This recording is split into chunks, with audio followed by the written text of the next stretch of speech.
हमारी खास पेशकश शाह का बंगाल प्रयोग। मैं हूं आपके साथ चित्रा त्रिपाठी। अमित शाह के बंगाल दौरे की तस्वीरों का विश्लेषण बंगाल से लेकर दिल्ली तक इस वक्त किया जा रहा है।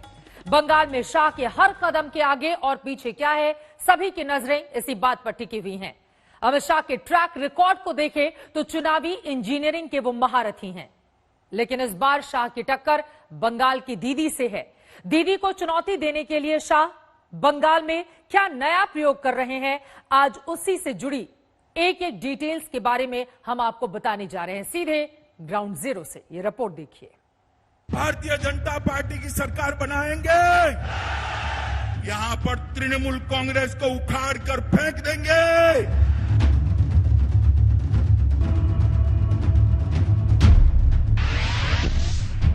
बंगाल में शह और मात की सियासी बिसात। टीएमसी में टूट, किसने डाली बड़ी फूट। मगर दीदी, ये तो शुरुआत है, चुनाव आते आते आप अकेली रह जाएगी। शाह का शक्ति प्रदर्शन, कौन जीतेगा इलेक्शन। और दीदी कान खोल कर सुन लो, इस बार 200 सीटों से ज्यादा सीटों के साथ भारतीय जनता पार्टी की सरकार बनने जा रही है। शाह ने खोले पत्ते, अब दीदी का दांव तैयार। हम बंगाल को सोनार बांग्ला बनाकर रहेंगे। शाह के बंगाल दौरे की इनसाइड स्टोरी। जय श्री राम। बंगाल के सियासी दंगल में ममता बनर्जी को पटखनी देना आसान नहीं है। ममता स्ट्रीट फाइटर हैं, जुझारू लीडर हैं, 10 सालों से बंगाल पर राज कर रही हैं। चुनावी रणनीति के मास्टर अमित शाह को पता है कि बंगाल में ममता दीदी का किला जीतना कितना मुश्किल है। ममता बनर्जी पर शाह ने पूरा होमवर्क किया है और अब उसी होमवर्क के बाद बंगाल की धरती पर सियासत का प्रयोग करने के लिए अमित शाह उतरे हुए हैं। जय श्री राम, जय श्री राम। भारत माता की वंदे वंदे। बंगाल की सियासत में इतिहास बन गई ये तस्वीरें।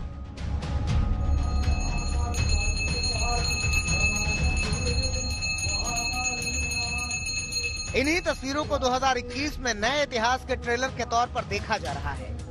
मां काली का आशीर्वाद लिया, बंगाली अस्मिता को सर झुकाकर प्रणाम किया, खुदीराम बोस को नमन किया, किसान के घर जमीन पर बैठकर भोजन किया।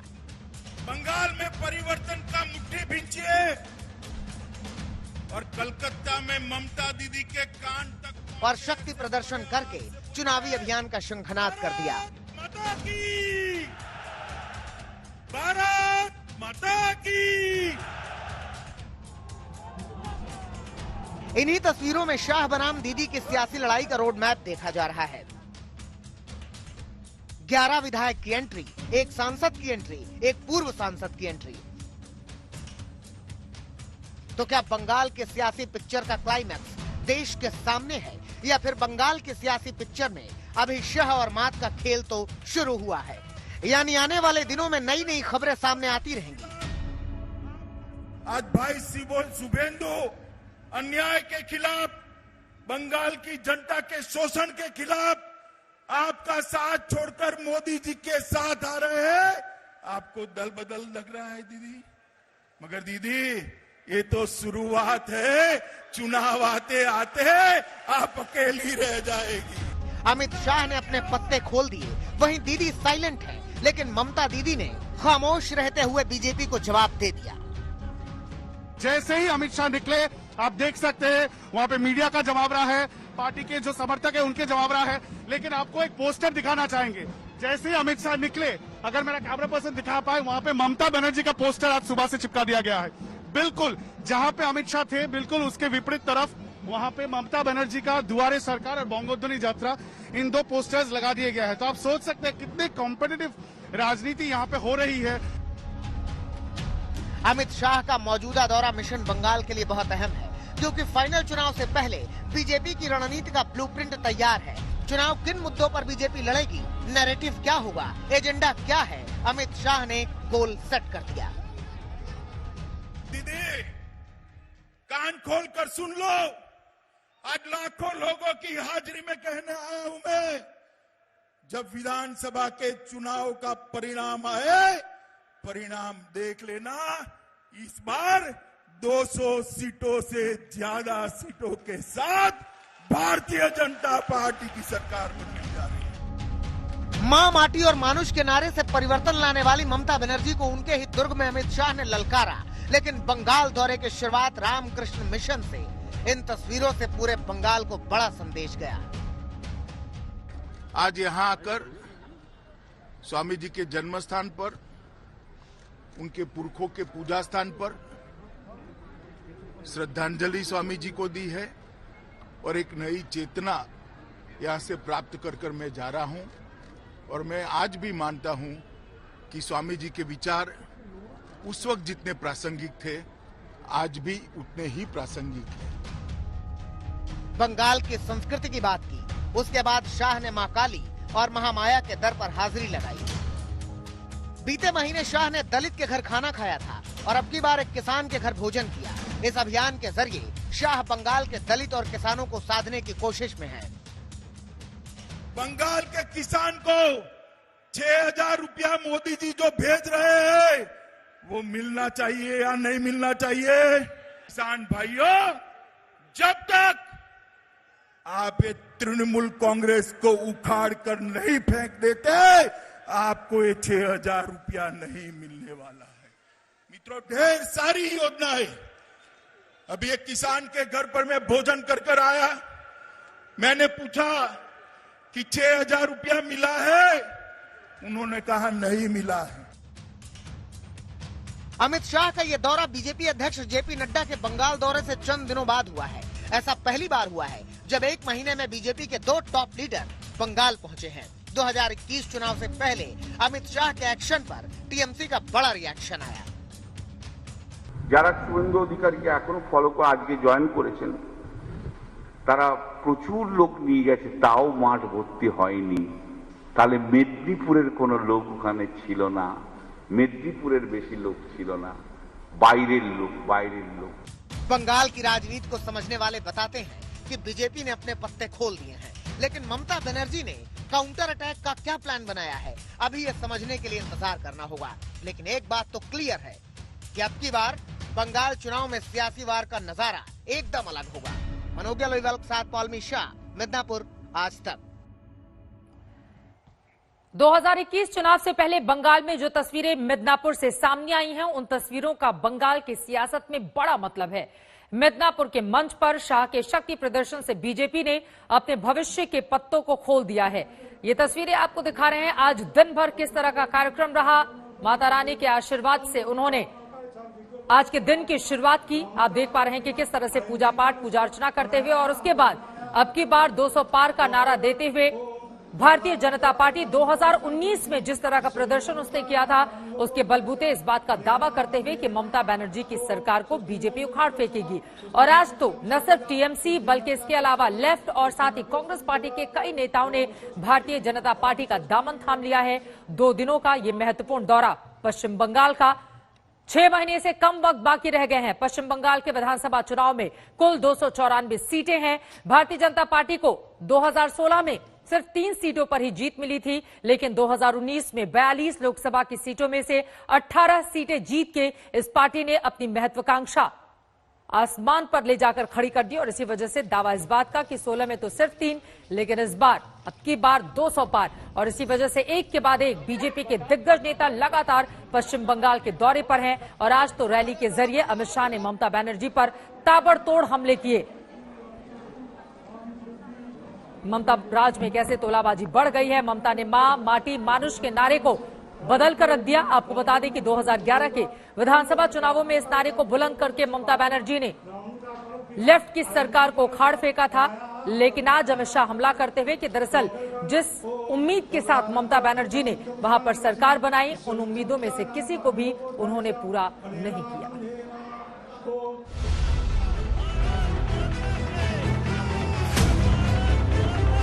विजय के निश्चय की मुट्ठी दीजिए और मेरे साथ बोलिए, भारत माता की वंदे वंदे। 7 दिसंबर को बंगाल में जिस मिदनापुर में दीदी ने शक्ति प्रदर्शन किया था, उसी मिदनापुर में 19 दिसंबर को अमित शाह ने पार्टी समर्थकों के बीच क्रांतिकारियों को याद किया। यही भूमि है जहां इसी क्षेत्र में महान शिक्षा शास्त्री हमारे ईश्वर चंद्र विद्यासागर जी का जन्म हुआ। यही भूमि है जहां पर पूरे देश के युवा आज भी प्रेरणा लेते हैं। ऐसे शहीद खुदीराम बोस का जन्म जहां पर हुआ। मित्रों, खुदीराम बोस जी का आज मैं उनके घर पर जाकर आया हूं, उस माटी को कपाल पर लगाकर आया हूं। शाह ने मिदनापुर के इतिहास के पन्नों को पलटा, उस पन्ने की संपूर्ण व्याख्या की जिसमें खुदीराम बोस की गौरव गाथा दर्ज है। मिदनापुर को अमित शाह ने क्यों चुना, ये हम बताएं, उससे पहले हाथ में गीता लेकर फांसी पर चढ़ने वाले क्रांतिकारी खुदीराम बोस के बारे में सुनिए। खुदीराम बोस 1905 में बंगाल विभाजन के बाद आंदोलन में कूदे। देश को आजादी दिलाने के लिए अंग्रेजों से लड़े। स्कूल छोड़कर रिवॉल्यूशनरी पार्टी के सदस्य बने। अंग्रेजों के खिलाफ छापामार हमलों में शामिल रहे। 6 दिसंबर 1907 को बम विस्फोट में पकड़े गए। सिर्फ 18 साल की उम्र में प्राणों की आहुति दी। 11 अगस्त 1908 में अंग्रेजों ने फांसी दी थी। देश के महान क्रांतिकारी खुदीराम बोस बंगाल के मिदनापुर के थे, तो महान शिक्षाविद ईश्वर चंद्र विद्यासागर भी। आपको याद होगा जब 2019 चुनाव से पहले ईश्वर चंद्र विद्यासागर की मूर्ति तोड़ने को लेकर खूब सियासत हुई थी। वो यही अब प्रचार कर रही है ना कि ना मोदी जी जानते हैं कि ईश्वर चंद्र विद्यासागर कौन है, ना अमित शाह जी जान रहे हैं। ये बंगाल के थे, बंगाल का कोई व्यक्ति तोड़ ही नहीं सकता है, बाहर के लोग लाए थे। मैं इतना ही कहना चाहती हूँ कि वो ईश्वर चंद्र विद्यासागर को नहीं जानती है, वरना कभी भी ओछी राजनीति के लिए ईश्वर चंद्र जी का पुतला तोड़ने की पाप वो न करती। अमित शाह ने बंगाल के मिदनापुर की धरती से चुनावी अभियान का शंखनाद करके ममता के उस आरोप का जवाब दिया है जिसमें वो बंगाली अस्मिता बनाम बाहरी की बात करती है। यहाँ ये भी याद रखना है कि मिदनापुर की भूमि से ही ममता ने 2007 में लेफ्ट के खिलाफ बड़ी सियासी लड़ाई लड़ी थी। 2007 में नंदीग्राम में भूमि अधिग्रहण के खिलाफ ममता के आंदोलन ने लेफ्ट की हुकूमत को उखाड़ फेंकने में मदद की।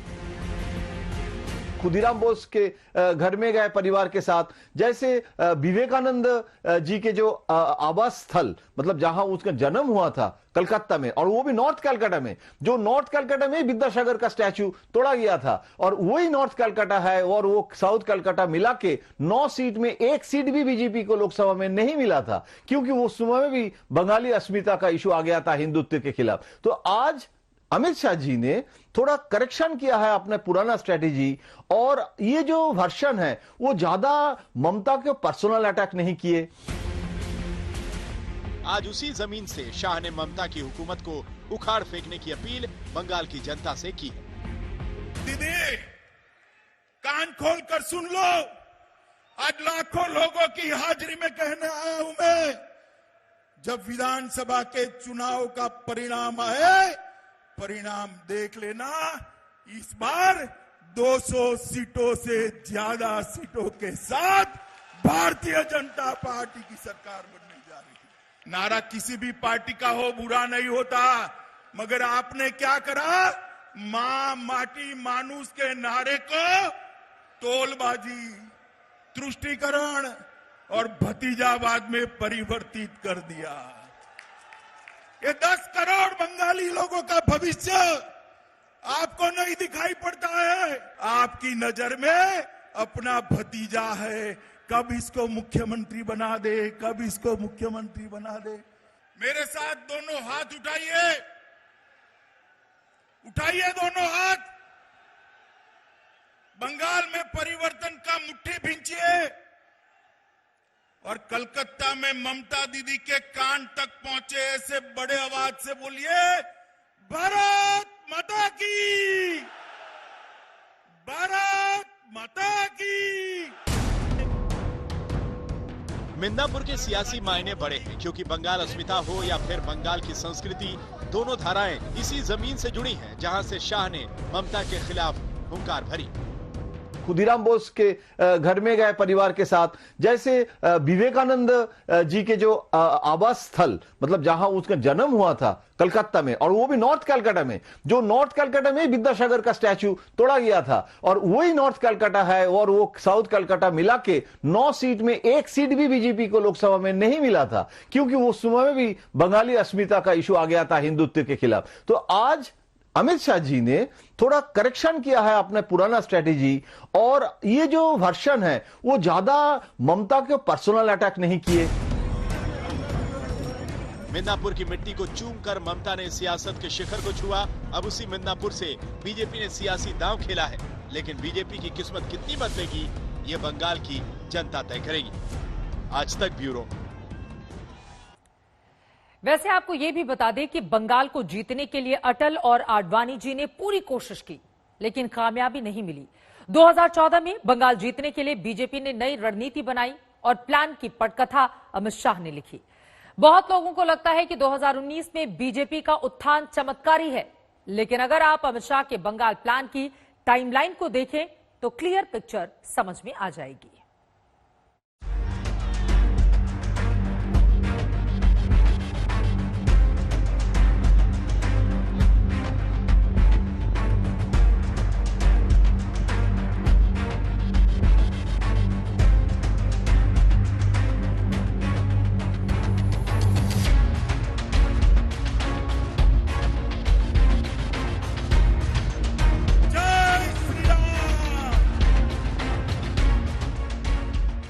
गढ़ ममता दीदी का, लेकिन उनके दुर्ग में अमित शाह के चुनावी इंजीनियरिंग की झांकी है ये शक्ति प्रदर्शन।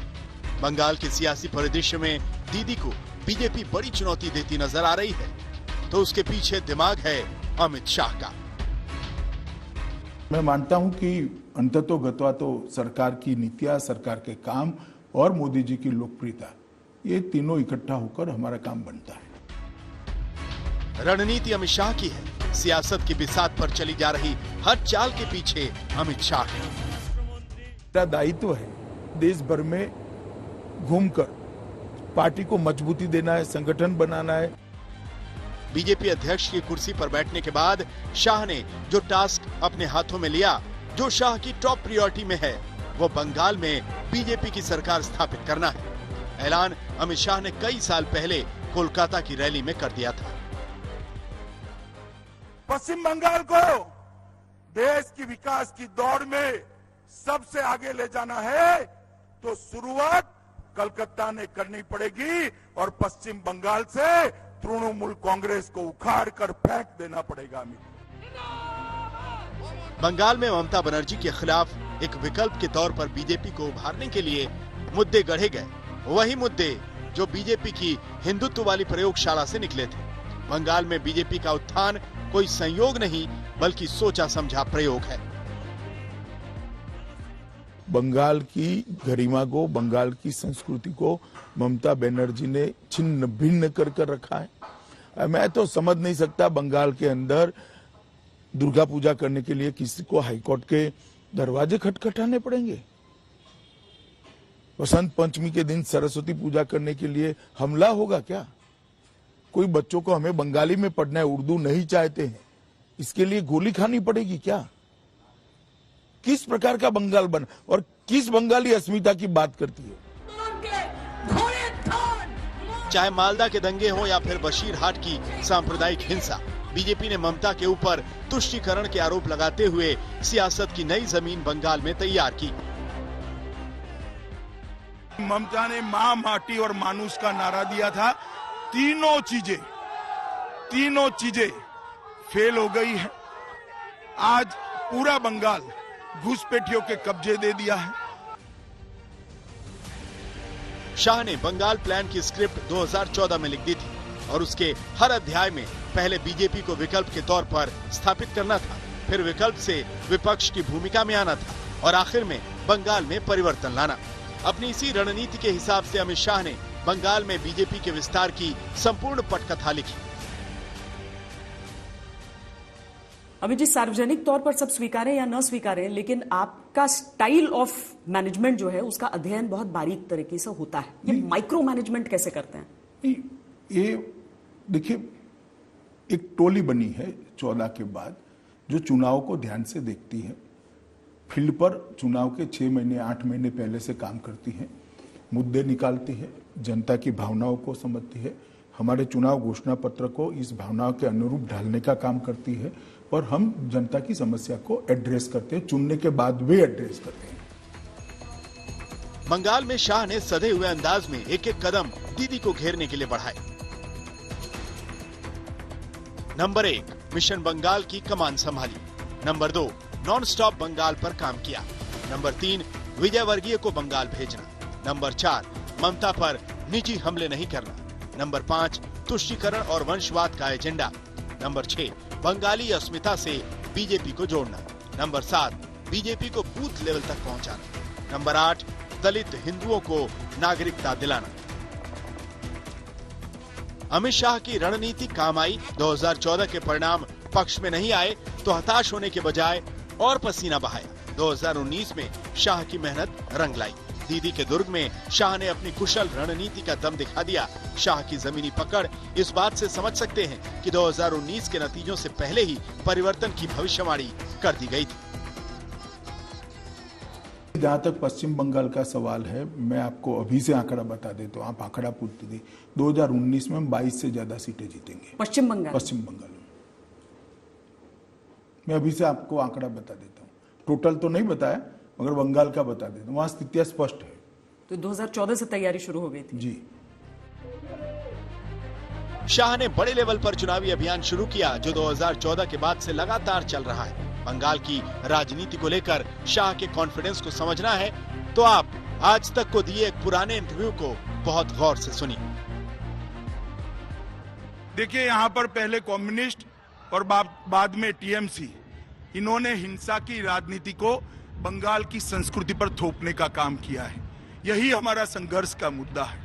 एक बंगाल एक जमाने में यहाँ रविंद्र संगीत की गूंज सुनाई पड़ती थी, यहाँ पर चैतन्य महाप्रभु के कीर्तन सुनाई पड़ते थे, यहाँ बंगाली चिंतक, वैज्ञानिक, संगीतकार, साहित्यकार पूरे देश का मार्गदर्शन करते थे। वहां पर बम धमाके, गोलियां और हिंसा की राजनीति चल रही है। 2014 से लेकर अब तक करीब 2 दर्जन से ज्यादा बार शाह ने बंगाल का दौरा किया।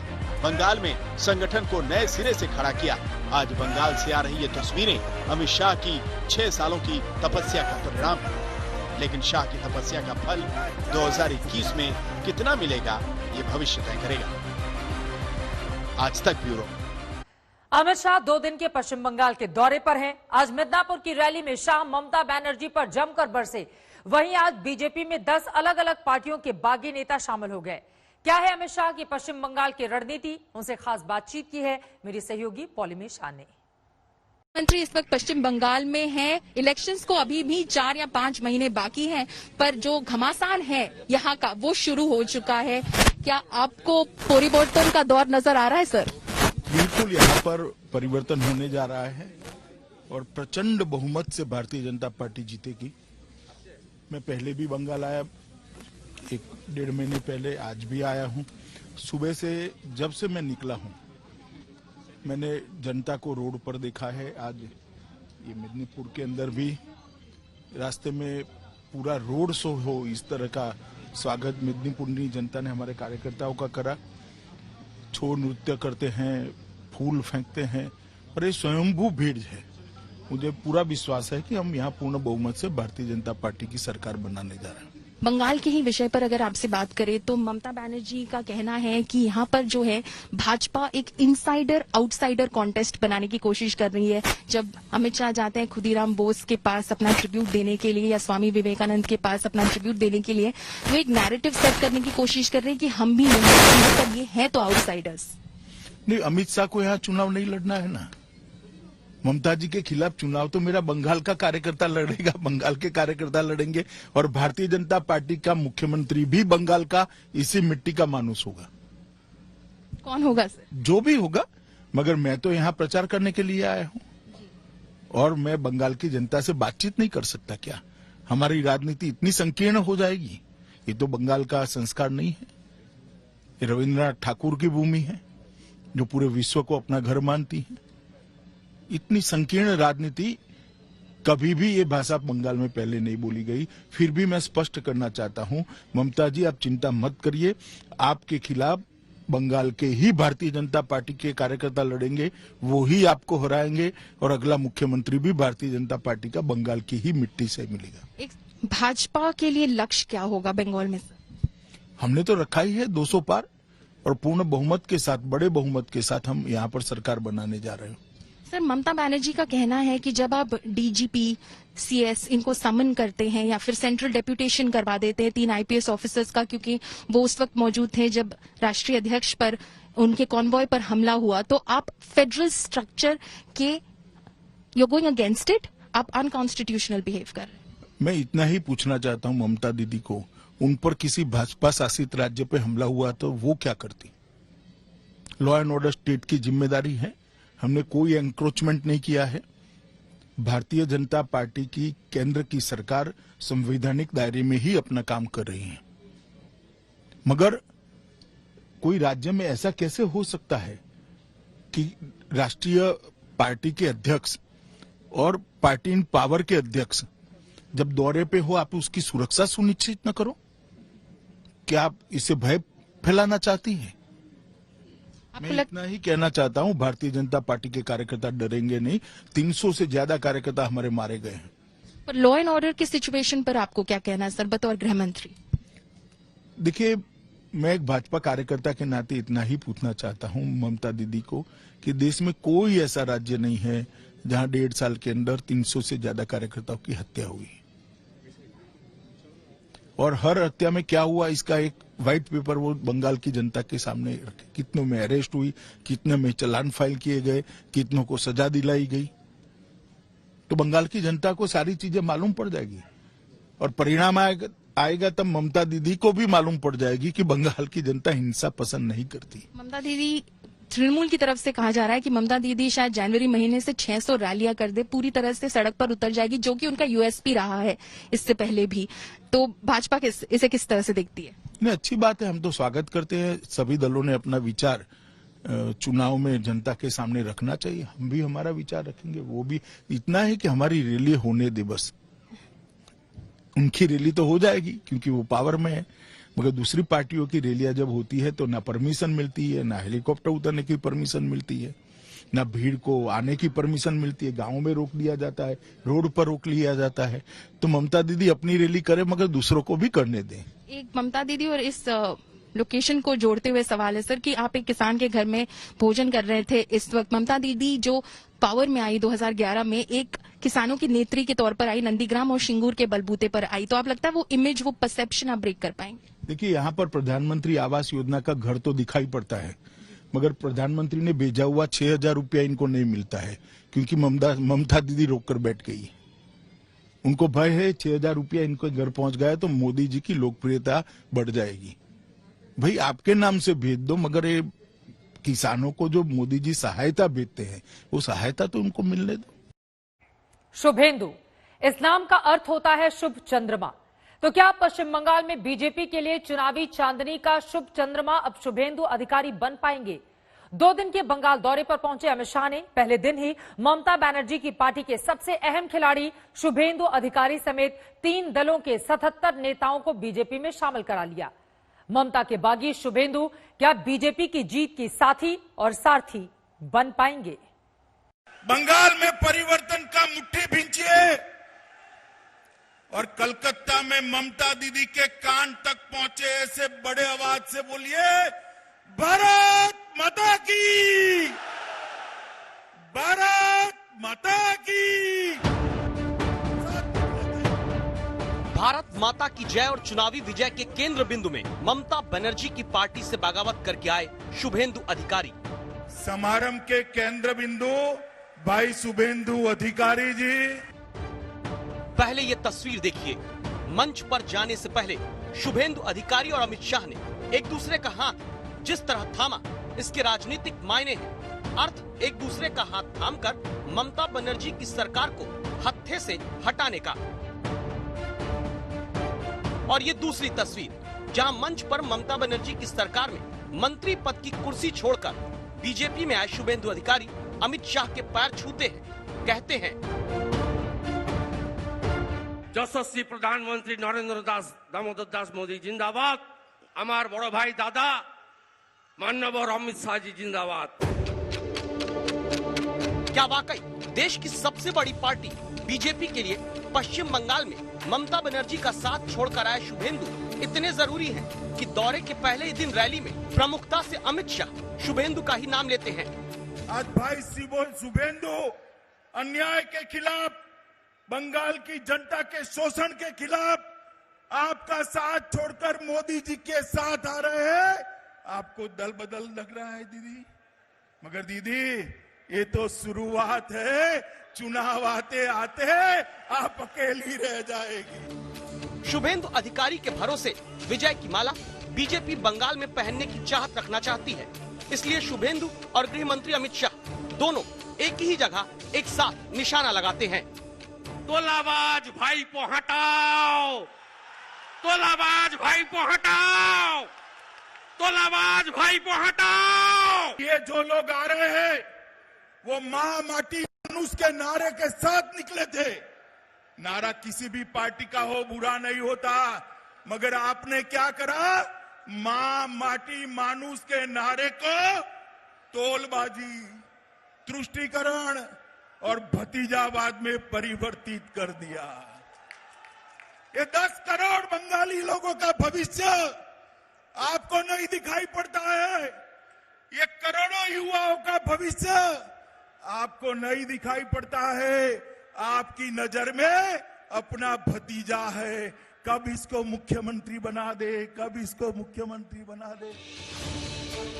इस जुगलबंदी का अब सीधा सा मतलब यह है कि जनता के सामने ममता का भतीजावाद मुद्दा होगा। शब्द बीजेपी के होंगे, बोल शुभेंदु अधिकारी के। যদি মা কাউকে বলতে হয় ভারত মাতাকে মা বলবো, অন্য কাউকে মা বলতে পারবো না। আমার বড় ভাই দাদা माननीय अमित शाह जी जिंदाबाद। 2007 में नंदीग्राम आंदोलन से ममता बनर्जी ने लेफ्ट का किला ढहाना शुरू किया। शुभेंदु अधिकारी ही ममता के लिए नंदीग्राम आंदोलन के शिल्पकार रहे। ममता सरकार में परिवहन और सिंचाई मंत्री रहे, लेकिन शुभेंदु की ताकत सिर्फ इतनी नहीं है। शुभेंदु अधिकारी पूर्वी मिदनापुर के एक महत्वपूर्ण और राजनीतिक तौर पर प्रभावशाली परिवार से आते हैं। शुभेंदु के पिता शिशिर अधिकारी 1982 में दक्षिण कांथी से कांग्रेस के विधायक बने थे। उसके बाद तृणमूल कांग्रेस के बनने में भी उनका उतना ही बड़ा योगदान था। 10 साल पहले शुभेंदु का नंदीग्राम आंदोलन हो या फिर इस इलाके में पार्टी को मजबूत करने की कवायद, हर संभव स्तर पर शुभेंदु हमेशा खरे उतरे हैं और पार्टी के साथ खड़े रहे हैं। हालांकि शुभेंदु के सांसद पिता शिशिर अधिकारी और सांसद भाई दिव्येंदु अब भी ममता बनर्जी के ही साथ खड़े हैं। ऐसे में अगली रिपोर्ट में आपको ये जानना जरूरी हो जाता है कि सिर्फ अपने दम पर शुभेंदु बीजेपी के लिए कितना और कैसे शुभ हो पाएंगे। मिदनापुर से मनोज्ञा लोईवाल के साथ आज तक ब्यूरो। सोशल मीडिया में लोग कह रहे हैं कि पश्चिम बंगाल में चुनाव से पहले ही बीजेपी 9 सीटों से आगे चल रही है, क्योंकि 9 विधायक आज टीएमसी कांग्रेस लेफ्ट के बीजेपी में शामिल हो गए। पश्चिम बंगाल में 294 सीटें हैं। अमित शाह कह रहे हैं कि 200 से ज्यादा सीटें इस बार बीजेपी जीतेगी। क्या 200 सीटों का आंकड़ा भी शुभेंदु अधिकारी और दूसरे बागी नेताओं के भरोसे छू सकेगी BJP?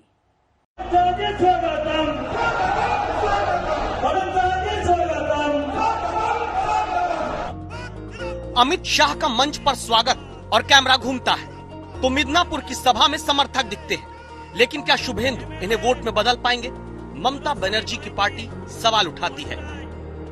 And when Amit Shah has started, 3 or 4 sentences said, people were leaving the place, and Amit Shah was compelled to say that jara suno bhaiya, তাই জন্য less than even his appeal did not accepted by the people. People had left the place. मैदान खाली था या भरा? इससे बड़ा सवाल मैदान बंगाल में किसका होगा, क्योंकि अमित शाह जब चुनावी चैलेंज में एक टारगेट सेट कर दे तो दिलचस्पी बढ़ जाती है। कुछ बड़बोले नेताओं ने कहा तृणमूल को कोई हरा नहीं सकता। मैं उनको याद कराना चाहता हूं कि संसद के चुनाव के अंदर आप कहते थे बीजेपी का खाता नहीं खुलेगा। हमारे दिलीप घोष की अध्यक्षता में मोदी जी के नेतृत्व में 18 से ज्यादा सीटें बंगाल की जनता ने दी।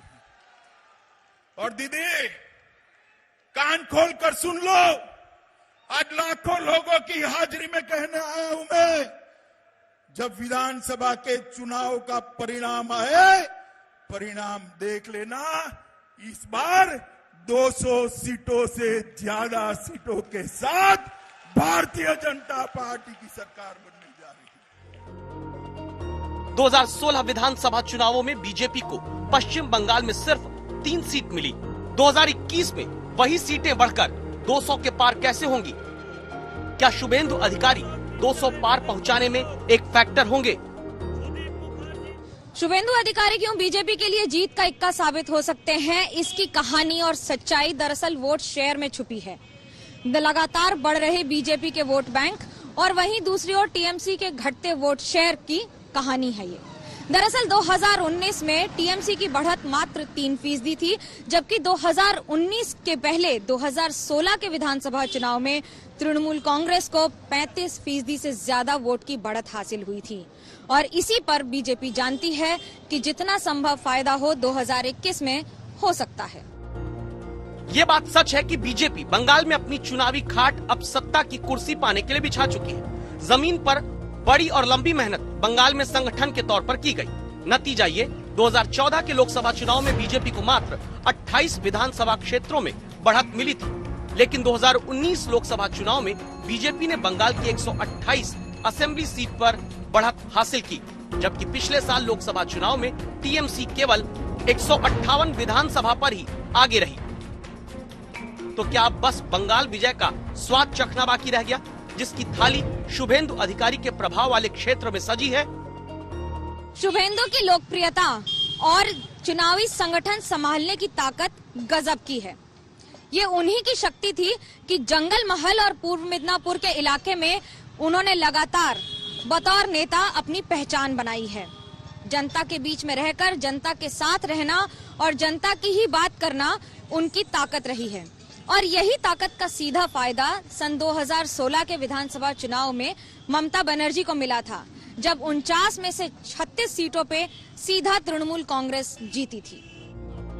ममता बनर्जी की पार्टी तो चुनौती देती है कि शुभेंदु में हिम्मत है तो अब नंदीग्राम से ही लड़कर दिखा ले, लेकिन सच तो ये भी है कि ममता की पार्टी ने ही शुभेंदु को जंगल महल, पुरुलिया, बांकुड़ा जैसे जिलों में प्रभारी बनाया। झाड़ग्राम, बीरभूम, मुर्शिदाबाद समेत कई जिलों में प्रभाव बढ़ाया। क्या अब यही प्रभाव शुभेंदु अधिकारी समेत दूसरे दलों से आते नेता बीजेपी के लिए वोट के रूप में बढ़ाएंगे? भाई शुभेंदु, उनके सारे साथी, कम्युनिस्ट पार्टी के एमएलए, इनके साथी, कांग्रेस पार्टी के एक्स एमपी एमएलए, उनके साथी, ये सभी का मैं आज मन से भारतीय जनता पार्टी में स्वागत करता हूं। 3 दशक तक कांग्रेस को मौका दिया है या नहीं दिया? दिया है ना। कम्युनिस्ट को 27 साल मौका दिया है या नहीं दिया? ममता दीदी को 10 साल दिया है या नहीं दिया? एक 5 साल भारतीय जनता पार्टी को दे दीजिए, हम बंगाल को सोनार बांग्ला बनाकर रहेंगे। बीजेपी में दूसरे दलों से नेताओं के चुनावी प्रवेश का सबूत यह है कि एक सांसद, 9 विधायक, 1 राज्य मंत्री, 15 काउंसलर, 45 चेयरमैन, 2 जिला पंचायत अध्यक्ष टीएमसी कांग्रेस लेफ्ट छोड़कर बीजेपी में शामिल हुए। मुझे बताओ भाइयों बहनों, बंगाल के अंदर परिवर्तन करना है या नहीं करना है? जोर से बोलो दीदी, तक आवाज जानी चाहिए। परिवर्तन करना है या नहीं करना है? दीदी सुन लीजिए आवाज, बंगाल की जनता की आवाज है। हालत ये कि पश्चिम बंगाल में टीएमसी के जिन विधायकों के बीजेपी में जाने का अंदेशा भी पैदा हो रहा है, वहां दूसरे नेता तुरंत पार्टी दफ्तर से उनकी फोटो और सामान समेटने में जुट जाते हैं। मिदनापुर की जनसभा में गृह मंत्री अमित शाह की उपस्थिति में करीब 77 नेताओं ने बीजेपी का झंडा थामा और उसके साथ साथ ये कई दलों से भी थे। कोई मंत्री, कोई सांसद, कोई विधायक, कोई पंचायत प्रधान या फिर काउंसलर भी है। एक बात तो साफ है कि जहां एक और विभिन्न दलों का रुझान इस समय बीजेपी की तरफ बढ़ रहा है, उससे बीजेपी को फायदा होना निश्चित है। लेकिन ये भी सच्चाई है कि चुनाव उधार के नेताओं से नहीं जीता जाता है, उसके लिए जमीनी स्तर पर मुद्दे ही कैश कराने पड़ते हैं। कैमरा पर्सन तापस बेरी और शेख शाहजहां अली के साथ मनोज्ञा लोईवाल, मिदनापुर, आज तक। पश्चिम बंगाल को लेकर बहुत सारे ऐसे सवाल हैं जिनका जवाब मिलना अभी बाकी है, लेकिन 6 महीने से कम का वक्त रह गया है बंगाल के चुनाव में, लेकिन सियासी शोर अभी से वहां पर जोर शोर से सुनी जा सकती है। हमारी इस पेशकश में अभी के लिए बस इतना ही। देश और दुनिया की बाकी खबरों के लिए आप देखते रहिए आज।